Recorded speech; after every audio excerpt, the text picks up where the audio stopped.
Hello guys, good morning. I am RP Singh और आज आपका जो टॉपिक है वो फोर्थ पार्ट है हेलो एल्केन का। और आज हम इसके बारे में डिस्कस करेंगे कि यहाँ पे हमें एक तो हमारा रह गया था क्लासिफिकेशन में हमारा जो बचा था वो बचा था on the basis of sp2CX bond. पहला बचा था हाइब्रिडाइजेशन के बेसिस पे। वो हमारा ये था ऑन द बेसिस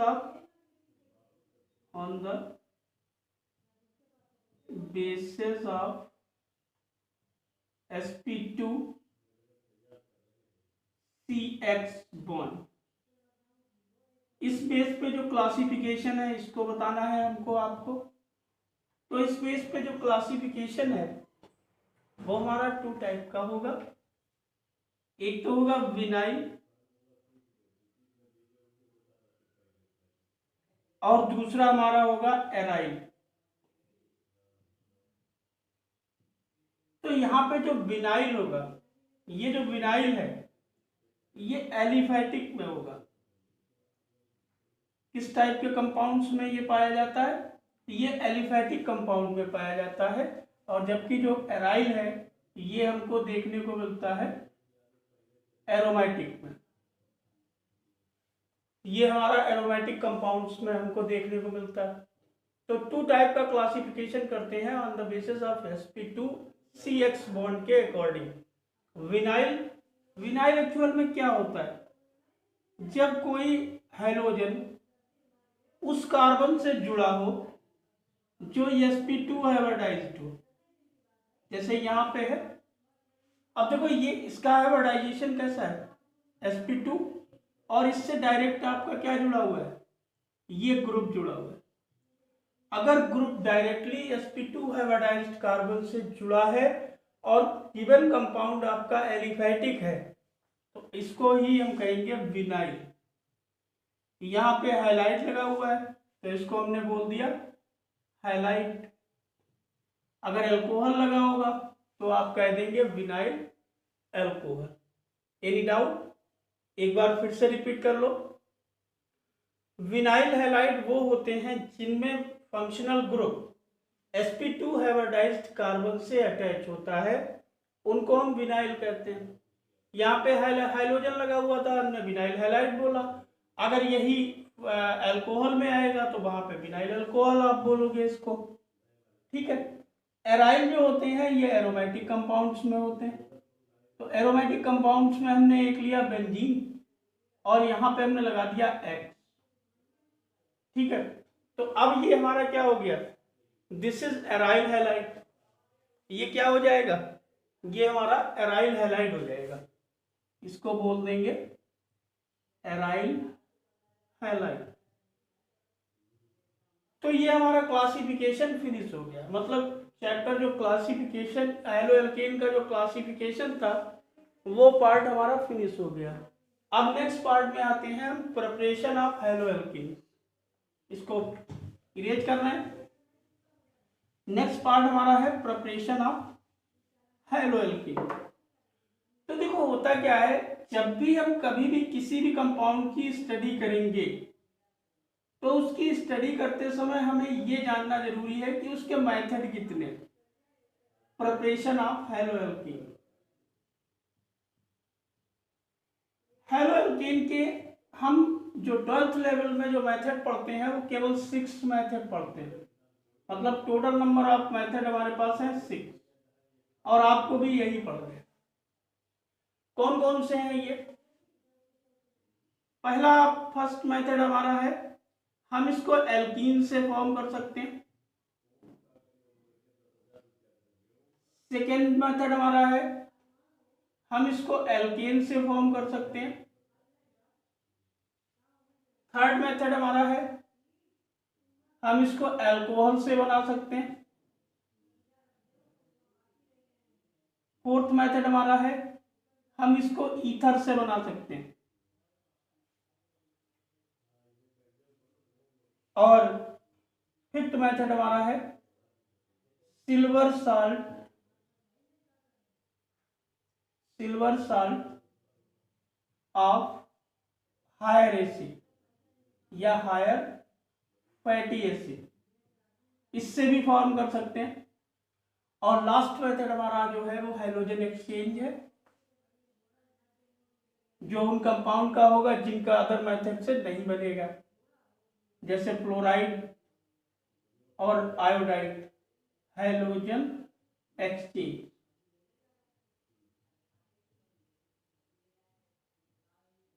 तो यहां पे इतने मेथड हम यूज करेंगे। 6 मेथड हम एल्केन से बना सकते हैं, एल्कीन से फॉर्म कर सकते हैं, अल्कोहल से बना सकते हैं, ईथर से बना सकते हैं, silver salt of higher fatty acid से फॉर्म कर सकते हैं, और हाइड्रोजन एक्सचेंज रिएक्शन के द्वारा हम इसको फॉर्म कर सकते हैं। तो सबसे पहला मेथड हम देखते हैं एल्कीन से, इसके द्वारा फ्रॉम एल्कीन से। तो इसको इरेज कर दें, पूरे को नोट कर लिया आपने, ठीक है, इरेज करते हैं। तो अब हम फर्स्ट मेथड हमारा लेते हैं एल्कीन। देखो जो आपका एल्कीन होता है, इससे हम दो तरीके से फॉर्म कर सकते हैं। यहां पे जो रिएक्शन हम यूज करेंगे एल्कीन से, अगर हमें एल्किल हैलाइड बनाना है, एल्किल हैलाइड, तो कौन सी रिएक्शन हम यूज करेंगे? हम रिएक्शन जो यूज करेंगे वो हमारी होगी एडिशन, क्योंकि ध्यान रखो जब भी कोई मल्टीपल बॉन्ड दिया हो तो ज्यादातर एडिशन को ही प्रेफर करना है। हम एडिशन रिएक्शन को यूज करेंगे, और जहां पर भी आपका नाम आ जाए एडिशन रिएक्शन का, तो आपके दिमाग में दो चीजें आनी चाहिए। एक फर्स्ट है प्रेजेंस, ये प्रेजेंस का साइन है, ध्यान रखना, प्रेजेंस ऐसे ही लिखेंगे। पहला प्रेजेंस, किसकी प्रेजेंस? Of peroxide. और सेकेंड आप यहां पे ध्यान रखेंगे अब्सेंस ऑफ परऑक्साइड। अगर परऑक्साइड की प्रेजेंस है तो आप रूल फॉलो करेंगे एंटी मार्कोनी का। अभी आपको बताएंगे क्या होते हैं ये एंटी मार्कोनी कॉप्स रूल। और अगर if absence of peroxide then we used Marconi curve।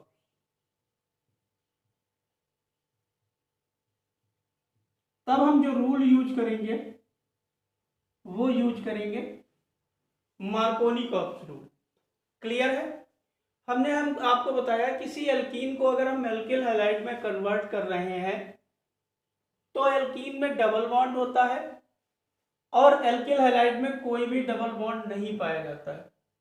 इसका मतलब ये हुआ कि जो डबल बॉन्ड है वो सिंगल में कन्वर्ट हो रहा है, और जहां पर कोई डबल बॉन्ड सिंगल में कन्वर्ट होता है तो उसको हम कहते हैं एडिशन रिएक्शन। और जब भी एडिशन रिएक्शन होगी तो या तो वो प्रेजेंस ऑफ परऑक्साइड में होगी या अब्सेंस ऑफ परऑक्साइड में होगी। अगर रिएक्शन आपकी प्रेजेंस ऑफ परऑक्साइड में हो रही है तो एंटी मार्कोनी का कॉप्स रूल फॉलो करेंगे, और अगर अब्सेंस में हो रही है तो मार्कोनी कॉप्स रूल फॉलो करेंगे। अब आप में से बहुत लोगों के दिमाग में ये होगा कि ये रूल क्या है मार्कोनी कॉप्स और क्या है एंटी मार्कोनी कॉप्स। तो चलिए देख लेते हैं कि मार्कोनी कॉप्स क्या है और एंटी मार्कोनी कॉप्स क्या है। देखो एक्चुअल में जो मार्कोनी कॉप्स रूल होता है, फर्स्ट रूल हमने लिया मार्कोनी कॉप्स रूल। इस रूल को हम एक एग्जाम्पल लें, उससे समझाएं तो ज्यादा बेहतर है, क्योंकि किसी भी रूल की डेफिनेशन पढ़ना बेकार होता है। हमेशा उसका एप्लीकेशन देखना चाहिए, क्योंकि कोई भी रूल होता है उससे जब भी क्वेश्चन अराइज होगा तो वो एप्लीकेबल होगा, डेफिनेशन लेवल बहुत ही घटिया पैटर्न हो गया है, जो बहुत पहले पूछा जाता था। अब हम लोगों का जो पेपर स्टैंडर्ड है वो थोड़ा एडवांस होता चला जा रहा है, चाहे वो यूपी बोर्ड हो या सीबीएसई बोर्ड हो, कोई भी हो, मतलब उनका जो लेवल है थोड़ा इंक्रीज हो रहा है, तो एप्लीकेबल की ओर भाग रहे हैं। तो इसलिए हम जो यहाँ पे बात करेंगे वो भी एप्लीकेबल ही करेंगे। हमने एग्जाम्पल लिया CH3CH डबल बॉन्ड CH2, ये क्या है? एल्कीन है। क्या है ये? एल्कीन। और इसकी रिएक्शन हमने करा दी HBr से, HBr। तो हमें देखो क्या मिला,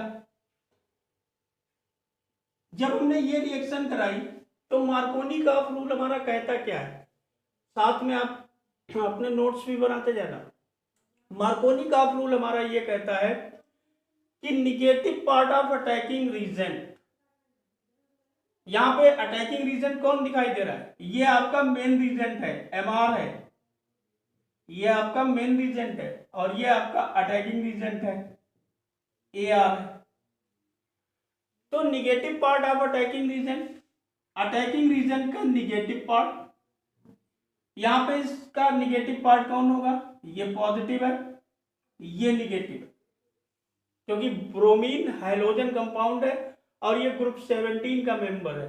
तो negative part of attacking reason attached on that carbon of multiple bond double या ट्रिपल को कहते हैं, ये वाला, और इससे कार्बन दो जुड़े हुए, एक ये और एक ये रूल कह रहा है कि negative part of attacking reason attached on that carbon of multiple bond which having less number of hydrogen. अब आप खुद देखिए और डिसाइड करिए इनमें से हाइड्रोजन कम कहां पे है, यहां पे 2 है, यहां पे 1 है, तो Br कहां पे जुड़ेगा? इस वाली पोजीशन पे। तो ये हो गया CH3CH Br CH3, और ये प्रोडक्ट आपका कैसा बना? सेकेंडरी। किस टाइप का प्रोडक्ट है? सेकेंडरी, क्योंकि जिससे ग्रुप जुड़ा हुआ है उस पे हाइड्रोजन कितने? ओनली 1 हाइड्रोजन प्रेजेंट है। तो हमें यह भी पता चल गया कि जब भी हम मार्कोनी का रूल फॉलो करेंगे, हमको जो प्रोडक्ट मिलेगा वो कैसा मिलेगा? सेकेंडरी प्रोडक्ट मिलेगा। अब मार्कोनी का रूल आप चाहो तो नोट कर लो, हम बोले दे रहे हैं एक बार, आप नोट कर लो। Negative part of attacking reason attached on that carbon of multiple bond which having less number of hydrogen। ठीक है, क्लियर हो गया ये। अब हम बात करें एंटी मार्कोनिकॉफ रूल की। देखो एंटी मार्कोनिकॉफ रूल इसका अपोजिट होगा। सेकेंड रूल हम लेते हैं एंटी मार्कोनिकॉफ, जो कि इसका अपोजिट होगा। हमने लिया एंटी मार्कोनी कॉफ रूल। इस रूल को एक नाम और देते हैं, वो कहलाता है करास इफेक्ट। करास, बहुत लोग इसे खरास भी कहते हैं, इफेक्ट। तो जब इसका नाम ही देख के आपको आइडेंटिफाई हो रहा होगा कि मार्कोनी का अपोजिट एंटी, और जब एंटी है तो वहां पे क्या कहता था? किससे जुड़ता है? जिस पे लेस नंबर होते हैं। यहां पे क्या कहेगा? जिस पे ज्यादा होते हैं। और ये तभी होगा जब पेरोक्साइड इफेक्ट होगा। पहली कंडीशन पहले ही बता चुके हैं। ये कब होगा? प्रेजेंस ऑफ पेरोक्साइड के केस में। जैसे अब यहां पे दिया है ये HBr और ये एरो लगाया और यहां पे लिख दिया पेरोक्साइड। अब प्रॉब्लम क्रिएट हो गई। अब हम मार्कोनी का वर्क नहीं करा सकते हैं। अब हम कौन सा वर्क कराएंगे? एंटी मार्कोनी का। तो हम एरो को किस डायरेक्शन में लगाएंगे? ये डायरेक्शन। ये निगेटिव हो गया और ये वाला पॉजिटिव, ये पॉजिटिव ये निगेटिव। अब निगेटिव को पॉजिटिव से अटैच कर दो और पॉजिटिव को निगेटिव से, तो यहाँ पे ये हो गया CH3CH, ये निगेटिव था, इससे क्या जुड़ेगा हाइड्रोजन, तो ये हो गया CH2, और ये CH2 पॉजिटिव था, इससे क्या जुड़ गया Br, तो ये हो गया CH2Br। ये कैसा प्रोडक्ट बनाएगा, प्राइमरी प्रोडक्ट है ये। तो क्लियर हो गया, ठीक है। ये होती है एल्कीन से हम फॉर्मेशन करते हैं किसी एल्किल हैलाइड का। इज इट क्लियर, ठीक है। देखिए बेटा, आप लोग जो है अपने नोट्स प्रॉपरली बनाते चले, क्योंकि यहां से जो भी क्वेश्चन अराइज होगा आपका बोर्ड लेवल का 100% क्वेश्चन यहीं से मिलेगा। वो किसी भी बोर्ड की बात करें, यूपी बोर्ड, CBSE बोर्ड, कोई भी बोर्ड हो, क्योंकि दोनों का सिलेबस बिल्कुल सेम है, कोई डिफरेंस नहीं है। पेपर पैटर्न जो है वो थोड़ा सा डिफरेंस है, ठीक है। कुछ टॉपिक डिफरेंस हो सकते हैं लेकिन बहुत ज्यादा डिफरेंसेस नहीं है। अब जो यूपी बोर्ड है वो कॉपी कर रहा है CBSE की, तो अकॉर्डिंग टू CBSE ही चल रहा है, ठीक। इसको इरेज करते हैं। अब हमारा सेकंड जो टॉपिक आएगा, ये तो हमने एल्कीन से फॉर्मेशन कर लिया, अब हम अल्कोहल से फॉर्मेशन करते हैं। From alcohols, from alcohols.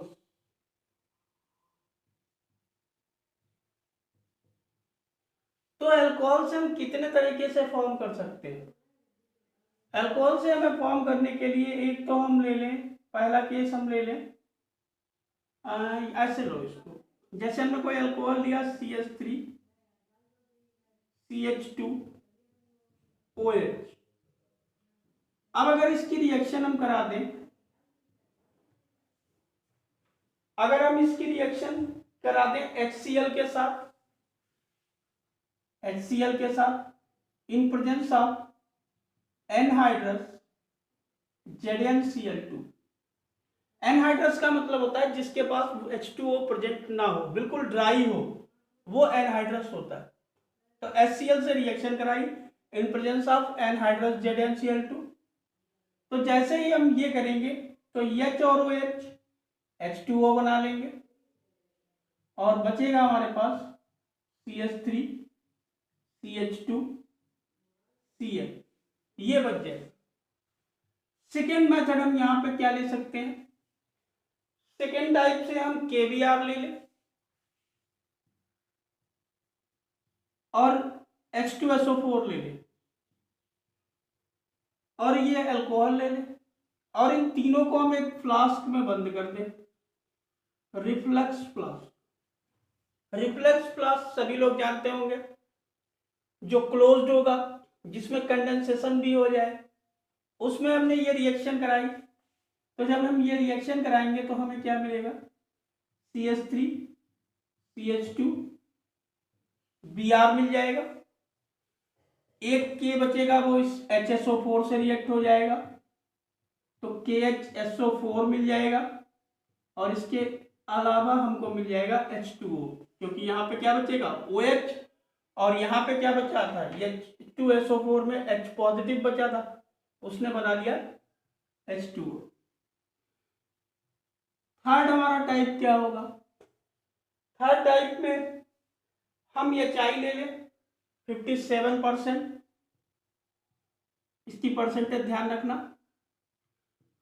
Flask use करेंगे वही रिफ्लेक्स वाला, और जैसे ही हम ये रिएक्शन कराएंगे हमको H2O मिलेगा और हमको RI मिल जाएगा। नेक्स्ट देखो, ये रिएक्शन नंबर हमारी 4 होगी। अगर हम KI ले लें, H3PO4 ले लें, हम यहां पे ले लेते हैं KI और H3PO4, ये भी रिफ्लेक्स में होगी, रिफ्लेक्स फ्लास्क में। तो यहाँ पे एक तो बन जाएगा CH3CH2I, ठीक है। पहले सबसे पहले हम बना लें KH2PO4, एक हमने बनाया KH2PO4, एक बनाया CH3CH2I। और अब हमारे पास क्या बचा है, हमारे पास यहाँ पे H और यहाँ पे OH, तो H2। क्लियर है ये भी, कोई डाउट नहीं है। अब ऊपर की हम 2 इरेज करेंगे, 5th नंबर यहाँ पे आ जाएंगे। नेक्स्ट हमारी देखो,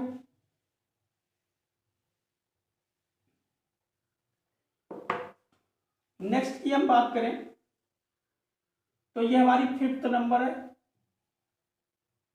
5th नंबर।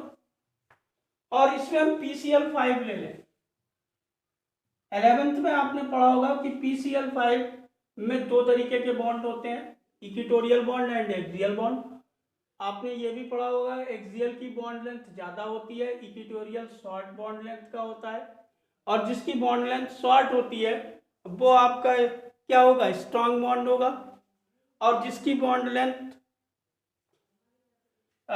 लॉन्ग होगी वो वीक बॉन्ड होगा। तो यहाँ पे जो PCl5 में 2 बॉन्ड है वो वीक है, तो जो वीक वाले होंगे वो एक यहाँ से जुड़ेगा और एक इस से जुड़ेगा। तो ये हो गया आपका CH3CH2Cl प्लस HCl और प्लस बचा क्या, P डबल बॉन्ड हो Cl3।